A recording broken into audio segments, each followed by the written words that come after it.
आज के लेक्चर में हम लोग थर्ड यूनिट यानी मैग्नेटिक इफेक्ट ऑफ करंट और मैग्नेटिज्म का एक ओवरव्यू करने वाले हैं।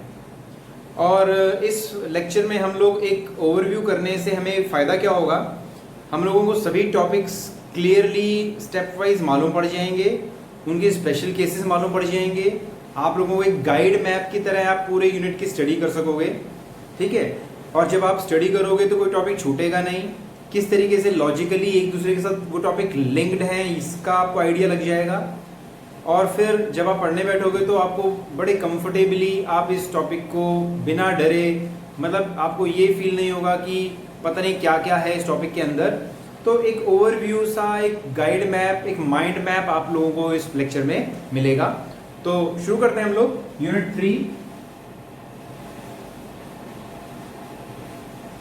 और magnetic effect of current and magnetism of current and magnetism का हम लोग करेंगे एक ओवरव्यू। पूरे यूनिट का हम एक ओवरव्यू इस लेक्चर में करेंगे। तो सबसे पहले हम लोग लेते हैं magnetic effect of current, magnetic effect of current. उसके बाद हम लोग इसको बेसिकली जो हमारा यूनिट है वो मैग्नेटिक इफेक्ट ऑफ करंट। दूसरा इसका जो पोर्शन है वो है motion of charge particle,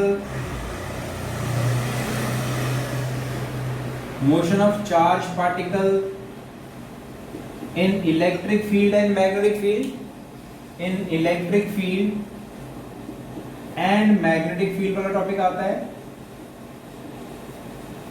and magnetic field. और आपका जो लास्ट टॉपिक है वो है मैग्नेटिज्म। जो लास्ट टॉपिक है that is magnetism and magnetic properties of material, magnetic properties of material. तो ये है हमारे थर्ड यूनिट के ब्रॉड व्यू, मतलब मेन 3 चैप्टर्स इसके अंदर बने हुए इस यूनिट के अंदर। एक मैग्नेटिक इफेक्ट ऑफ करंट एक चैप्टर है, motion of charge particle in electric field and magnetic field एक चैप्टर है, और magnetism and magnetic properties of material एक और चैप्टर है। तो इस तरीके से हमारा जो ये थर्ड यूनिट है 3 इंपॉर्टेंट चैप्टर्स में डिवाइडेड है। सबसे पहले हम लोग मैग्नेटिक इफेक्ट ऑफ करंट के बारे में देखेंगे। तो सबसे पहले मैग्नेटिक इफेक्ट ऑफ करंट हमारा किस तरीके से ब्रेकअप है इस चीज का। तो इसके अंदर हम लोग सबसे पहले पढ़ते हैं ऑर्स्टर्स एक्सपेरिमेंट। ऑर्स्टर्स एक्सपेरिमेंट, इस एक्सपेरिमेंट के अंदर हमने ये देखा था कि किस तरीके से करंट कैरिंग वायर है, अगर हम उस कार्डबोर्ड में से पास करते हैं तो जो कार्डबोर्ड के ऊपर हमने आयरन फाइलिंग्स रखी हैं, वो आयरन फाइलिंग्स अपने आप को वायर के अराउंड सर्कुलर पाथ्स में मैग्नेटिक फील्ड की लाइंस में अरेंज कर लेती हैं, ठीक है, जैसे ही हम करंट को स्विच ऑन करते हैं, ठीक है। तो ये शो करता है कि करंट कैरिंग वायर अपने चारों तरफ एक मैग्नेटिक फील्ड बनाता है। दूसरा हमने स्विमर रूल भी देखा था इसके अंदर कि करंट अगर साउथ से नॉर्थ फ्लो करता है तो जो हमारा north of the magnetic compass जो रखा है हम लोगों ने, उसका नॉर्थ वेस्ट की तरफ हो जाएगा जैसे ही हमारे वायर में करंट फ्लो करेगा, ठीक है। जैसे ही करंट फ्लो करते हैं वायर में तो उसके पास रखा हुआ जो कंपास है उसका नॉर्थ पोल वेस्ट की तरफ चला जाएगा, और जैसे स्विच ऑफ करते हैं हमारा जो कंपास की नीडल है वो वापस से नॉर्थ पोल शो करना शुरू कर देती है। ये था ऑर्स्टेड एक्सपेरिमेंट। अगला जो इसके अंदर टॉपिक है वो है बायट-सैवर्ट लॉ। बायट-सैवर्ट लॉ, बायट-सैवर्ट लॉ को हम लोगों ने ब्रेक कैसे किया हुआ है। पहले तो इसकी स्टेटमेंट है, इसकी स्टेटमेंट के बारे में पढ़ते हैं। उसके बाद हम लोग इसका वेक्टर फॉर्म इसकी स्टडी करते हैं, वेक्टर फॉर्म, और फिर बाद में उसकी है एप्लीकेशंस। एप्लीकेशंस को अलग से लिखेंगे ताकि हम उसको ब्रेकअप करके और डिवाइड करें एप्लीकेशंस।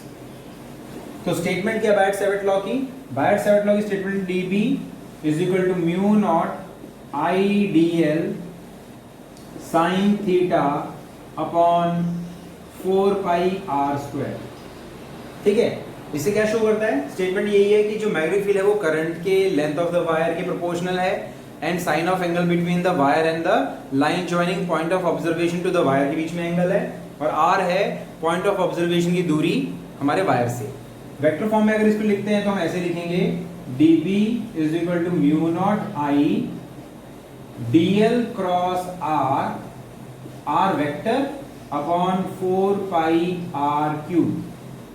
ये वेक्टर फॉर्म ने बायट-सैवर्ट लॉ को लिखा। एप्लीकेशंस में क्या है? एप्लीकेशंस में है, पहला है मैग्नेटिक फील्ड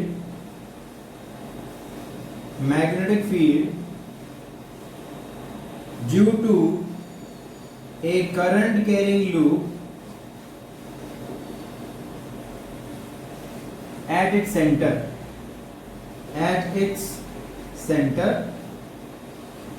ठीक है, दूसरी एप्लीकेशन, बल्कि हम कह सकते हैं कि जो दूसरी एप्लीकेशन है वो उसी का एक पार्ट ये वाला है, तो वो है मैग्नेटिक फील्ड MF लिख देता हूं due to current carrying loop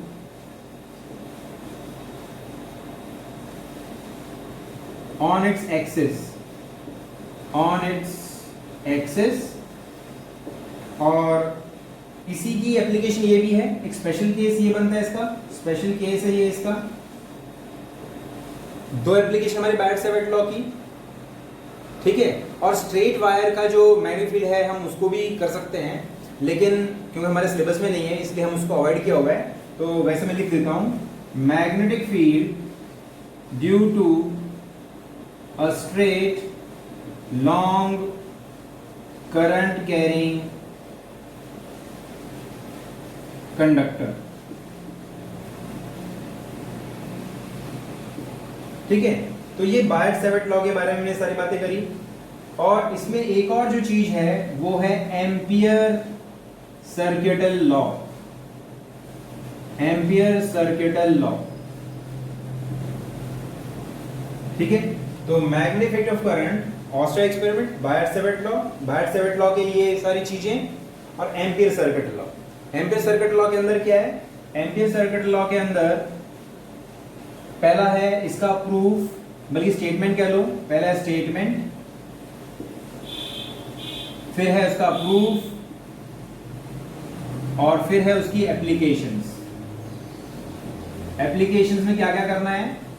applications में हम लोग करेंगे magnetic field due to infinitely long straight current carrying conductor की मैग्नेटिक फील्ड निकालनी।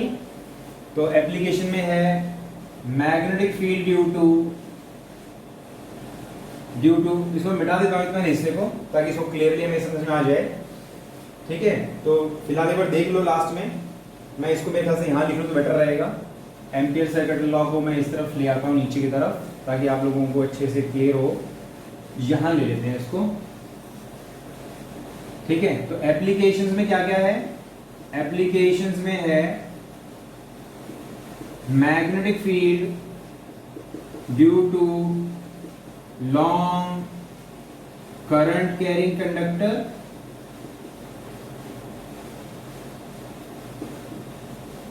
की डेरिवेशन हम लोग करते हैं, और इसका फॉर्मूला क्या निकलता है? इसका फॉर्मूला निकलता है B is equal to mu naught I by 2 pi R. फिर हम निकालते हैं magnetic field due to a solenoid. इसमें हम लोग सोलेनॉइड का भी फॉर्मूला निकालते हैं, magnetic field due to solenoid and toroid. में इसको यहाँ लिख देता हूँ, अगर आपको इसमें नजर आ रहा हो तो थोड़ा सा नीचे कर देते हैं इसको। तो इसी के बाद है solenoid, magnetic field of a solenoid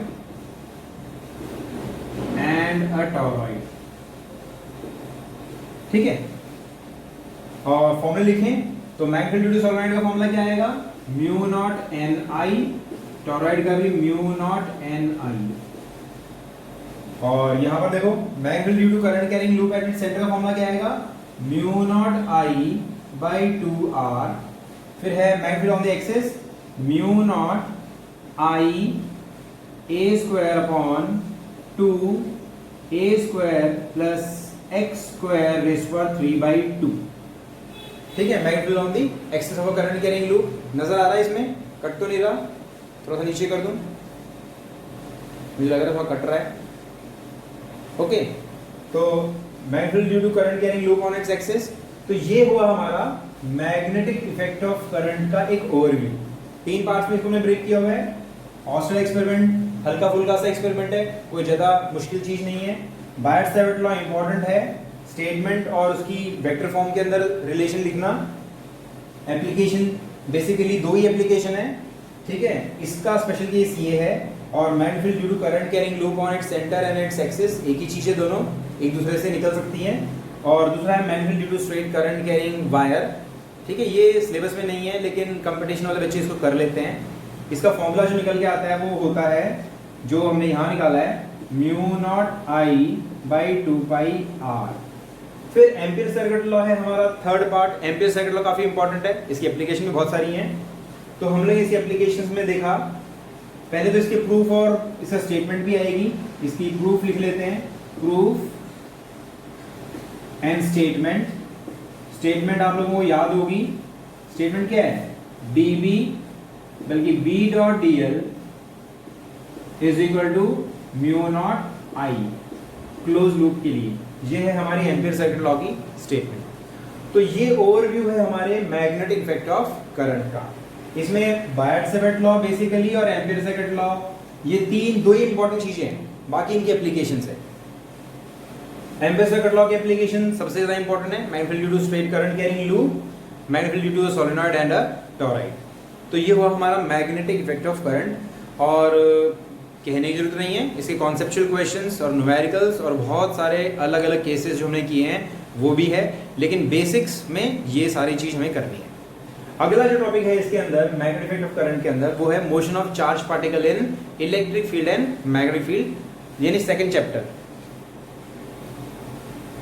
इस यूनिट का अगला पार्ट, और वो है motion of charge particle in electric field and magnetic field. So लिखेंगे motion of charge particle in electric field and magnetic field. काफी इंपॉर्टेंट है चैप्टर, इसमें काफी सारे डेरिवेशंस भी हैं, कॉन्सेप्चुअल क्वेश्चन भी बहुत सारे बनते हैं इसके अंदर, बहुत सारी छोटी छोटी चीजें हैं। तो motion of charge particle in electric field, सबसे पहले हम लोग पढ़ेंगे इन इलेक्ट्रिक फील्ड के बारे में। इलेक्ट्रिक फील्ड के अंदर मोशन, इसके अंदर हम लोग निकालते हैं वर्टिकल डिस्प्लेसमेंट, है ना, वाई डायरेक्शन में हमारा चार्ज पार्टिकल कितना मूव करेगा उसका फॉर्मूला हम निकालते हैं इसके अंदर। और आप लोगों को फिगर भी याद होगा कि हमने इस तरीके से फिगर बनाया था, एक पॉजिटिवली चार्ज प्लेट थी, एक नेगेटिवली चार्ज प्लेट थी, ऐसे इलेक्ट्रिक फील्ड थी। जब हम किसी चार्ज पार्टिकल को थ्रो करते हैं, अगर वो नेगेटिवली चार्ज पार्टिकल है तो हमारा चार्ज पार्टिकल धीरे धीरे ऊपर की तरफ चला जाएगा, तो हमें ये वाली डिस्प्लेसमेंट निकालनी होती है। दिस इज वर्टिकल डिस्प्लेसमेंट, इसका फॉर्मूला हम निकालते हैं, है ना। तो इसका फॉर्मूला कैसे, क्या आता है formula, y is equal to half E by M और L बाई वी का स्क्वायर। ये फॉर्मूला आता है वर्टिकल डिस्प्लेसमेंट वाई डायरेक्शन में हमारे चार्ज पार्टिकल की होगी। इसके अंदर सिर्फ यही करना होता है। नेक्स्ट है इन मैग्नेटिक फील्ड की बात करें, अगर हम मैग्नेटिक फील्ड के अंदर बात करें तो मैग्नेटिक फील्ड के अंदर कौन कौन से इंपॉर्टेंट टॉपिक्स आते हैं। पहला होता है लॉरेंट्ज फोर्स। लॉरेंट्ज फोर्स यानी जो टोटल फोर्स होता है हमारे चार्ज पार्टिकल के ऊपर, उसे लॉरेंट्ज फोर्स कहते हैं। और उसका फॉर्मूला हमने निकाला था F is equal to QE plus QVB sine theta, ठीक है। तो इसके अंदर जो हम फोर्स निकालते हैं, सिर्फ मैग्नेटिक फील्ड की वजह से जो फोर्स निकालते हैं, F is equal to QVB sine theta.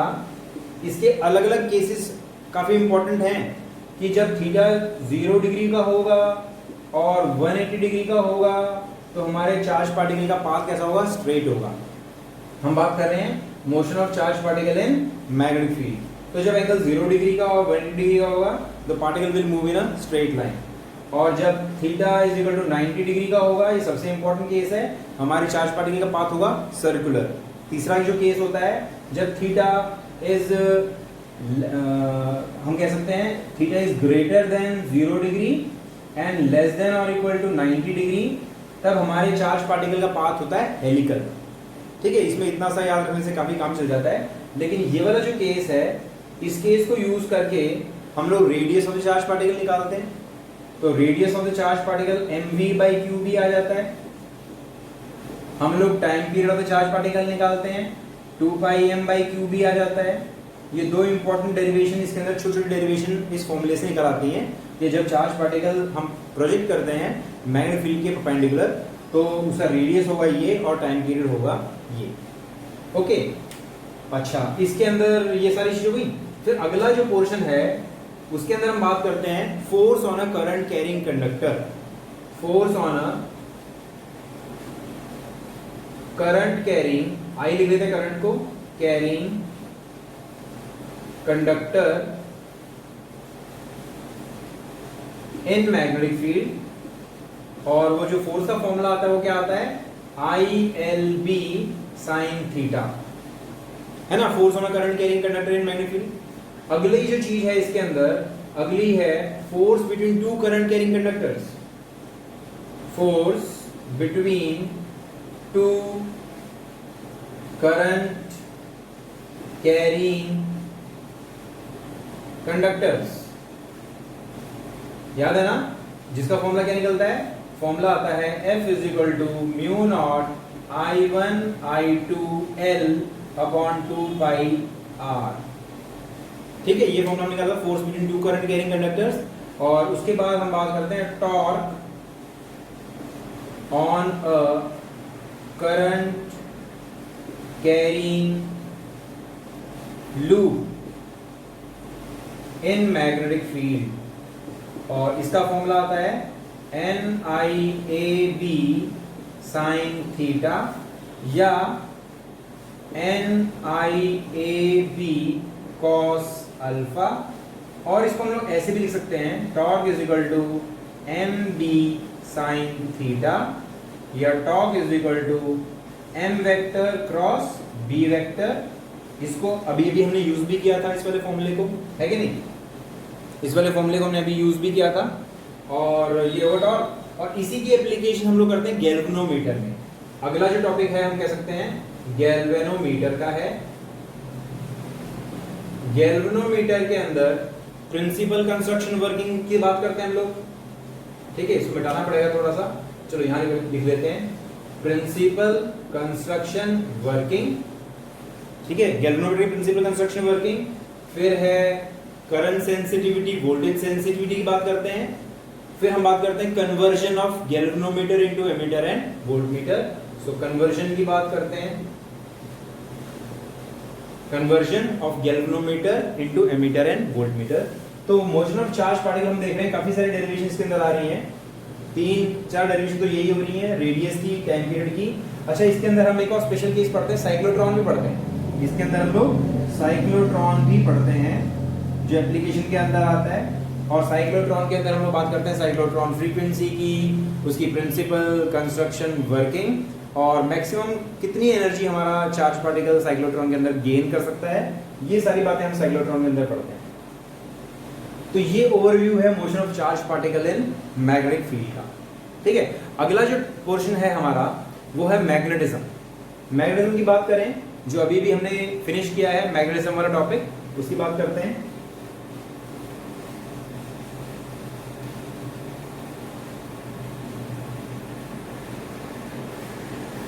तो मैग्नेटिज्म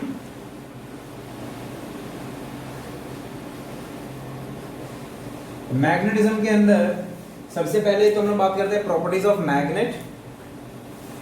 प्रॉपर्टीज ऑफ मैग्नेट, फिर हम बात करते हैं magnetic field lines, magnetic field lines की बात करते हैं मैग्नेटिज्म के अंदर। ठीक है, तो ये मैग्नेटिज्म के अंदर हमने पढ़ा। इसके बाद मैग्नेटिज्म के बाद हम लोग पढ़ते हैं फिर इसके बाद magnetic field on axis of a magnet, on axial axis कहना चाहिए, axial axis of a magnetic dipole. ये डेरिवेशन है जिसमें हम मैग्नेटिक फील्ड निकालते हैं एक्सिस पर डायपोल की। और इसके बाद है ऑन द इक्वेटोरियल एक्सिस, अगला जो इसके अंदर टॉपिक आता है वो है magnetic field on equatorial axis. फिर हम बात करते हैं torque on a dipole. Torque on a dipole जिसका फॉर्मूला हम निकालते हैं, हमें आप याद होगा m क्रॉस b भी आता है इसका फॉर्मूला भी। और इसके बाद potential energy of a magnetic dipole in uniform magnetic field. Potential energy of a dipole, magnetic dipole क्या होना चाहिए, magnetic dipole in uniform magnetic field. ठीक है, तो ये डेरिवेशन हुई कुछ जो एज इट इज इलेक्ट्रोस्टैटिक्स से मेल खाती हैं। अगला जो टॉपिक है वो हमने पढ़ा था अर्थ मैग्नेटिज्म। अर्थ मैग्नेटिज्म, इसके अंदर कॉज ऑफ अर्थ मैग्नेटिज्म कुछ खास इंपॉर्टेंट नहीं है, लेकिन एक बार पता होना चाहिए हल्का फुल्का कि कॉज क्या है अर्थ की मैग्नेटिज्म का। So cause of earth magnetism. फिर हम बात करते हैं elements of earth magnetism. Elements of earth magnetism, जिसके अंदर हम लोग बात करते हैं एंगल ऑफ डेक्लिनेशन की, angle of declination, angle of dip, है ना, angle of declination, angle of dip की बात करते हैं, और वर्टिकल कंपोनेंट और हॉरिजॉन्टल कंपोनेंट की भी बात करते हैं। ये अर्थ मैग्नेटिज्म हुआ। फिर आते हैं मैग्नेटिक प्रॉपर्टीज ऑफ मटेरियल के अंदर। Magnetic properties, magnetic properties of material, properties of materials. इसके अंदर हम लोगों ने डिस्कस किया था dia, para and ferro magnetic properties. तो इसके अंदर हमने बात की थी डायामैग्नेटिज्म, पैरामैग्नेटिज्म एंड फेरोमैग्नेटिज्म। और हम लोगों ने इनकी प्रॉपर्टीज की बात करी थी, डाया की क्या प्रॉपर्टीज हैं, पैरा की प्रॉपर्टीज क्या हैं और फेरो की प्रॉपर्टीज क्या हैं। इसके साथ साथ हम लोगों ने susceptibility, relative permeability, magnetising field and intensity of magnetisation, इन सब की डेफिनेशंस भी पढ़ी थी। ससेप्टिबिलिटी और relative permeability, magnetising field NI और मैग्नेटाइजेशन, इंटेंसिटी ऑफ मैग्नेटाइजेशन, इन सब की डेफिनेशंस भी हमने बात करी। उसके बाद लास्ट में हम लोगों ने पढ़ा था हिस्टैरिसीस कर्व। इसको यहीं से ले लेते हैं, हिस्टैरिसीस कर्व। हमने हिस्टैरिसीस कर्व पढ़ा। हिस्टैरिसीस कर्व के अंदर हम लोगों ने पढ़ा जो इंपॉर्टेंट चीजें हैं, रिटेंटिविटी, रिटेंटिविटी, ठीक है, मैग्नेटिज्म जो रिटेन करनी, कितना मैग्नेटिज्म रिटेन करता है उसे रिटेंटिविटी कहते हैं, कोर्सिविटी। और इसके बाद इन दोनों को यूज करते हुए हम लोगों ने देखा था कि कौन सा मटेरियल बेटर होगा, है ना। हमने फिर बात की थी स्टील एंड सॉफ्ट आयरन, खासकर यानी परमानेंट मैग्नेट्स एंड इलेक्ट्रोमैग्नेट्स की बात करी। Permanent magnet and electromagnet. तो एक तरीके से मैंने आप लोगों को पूरा इस यूनिट का एक ओवरव्यू दिया है। इसके अंदर हम लोगों ने ये सारी चीज़ें स्टेप वाइज इस तरीके से पढ़ी हैं, कैसे ब्रेकअप करके पढ़ी हुई हैं। हमने एक ब्रॉड व्यू देखा। तो इन सारी चीज़ों को अगर आप देख के करोगे तो आपको बहुत ईजी हो जाएगा सारा समझना, और कोई टॉपिक आपका मिस भी नहीं होगा। ठीक है, तो अगर इस यूनिट के अंदर और कोई डाउट है तो आप मुझे व्हाट्सएप कर सकते हो, मैसेज कर सकते हो। और आप लोगों की ड्यूटी है कि जितनी भी डेरिवेशंस हैं एटलीस्ट वो डेरिवेशंस आप सारी करके देखो। आधी यूनिट के बाद तो डेरिवेशन रिपीटिशन ही है, बहुत सारे डेरिवेशन रिपीटिशन ही हैं, इलेक्ट्रोस्टैटिक्स जैसी ही हैं। ठीक है, और फिर कॉन्सेप्चुअल क्वेश्चंस और न्यूमेरिकल्स। मैंने आपको बोर्ड के क्वेश्चंस भी कराए, न्यूमेरिकल्स भी कराए, आपको नोट्स भी भेजे हैं। तो अगर आप ये सारी चीज़ कर लेते हो तो इस यूनिट के अंदर काफ़ी कुछ आप समेट लोगे बोर्ड के पॉइंट ऑफ व्यू से। और कंपटीशन के अंदर competition of point of view से करेंगे तो उसके स्पेशल केसेस भी मैंने आपको बहुत सारे करवाए हुए हैं, वो स्पेशल केसेस आप करो। नोट्स के अंदर सारी चीज़ें हैं जो करने योग्य हैं कंपटीशन के लिए, और MCQs में आपको भेजे हैं वो भी आप लोग इसमें से कर लोगे। तो इस तरीके से हमारी थर्ड यूनिट हमने फिनिश कर दी है। अब इसमें कोई डाउट हो तो आप हैंड रेज करके मुझसे डाउट पूछ सकते हो, ठीक है। नहीं तो फिर हम लोग जो है कल इंट्रोडक्शन शुरू करेंगे नई यूनिट का, जो है फोर्थ यूनिट इलेक्ट्रोमैग्नेटिक इंडक्शन। और इलेक्ट्रोमैग्नेटिक इंडक्शन कंप्लीट करने के बाद हमारा ऑलमोस्ट 50% सिलेबस हम कर चुके होंगे। तीन यूनिट हमारी हो चुकी हैं। बोर्ड में अगर मार्क्स डिस्ट्रीब्यूशन देखोगे तो फर्स्ट 4 यूनिट्स इक्वल वेटेज की हैं सारी, और लगभग 50% सिलेबस हमारी 4 यूनिट्स में हो जाता है। तो फोर्थ यूनिट जो हम करेंगे वो होगा इलेक्ट्रोमैग्नेटिक इंडक्शन। इस यूनिट के अंदर कुछ डाउट अगर आपको है, कुछ समझ में नहीं आया, तो आप मुझसे क्लियर पूछ सकते हो। अभी मैंने आप लोगों को अनम्यूट कर देता हूँ ताकि आप मुझसे अपने डाउट्स पूछ सको।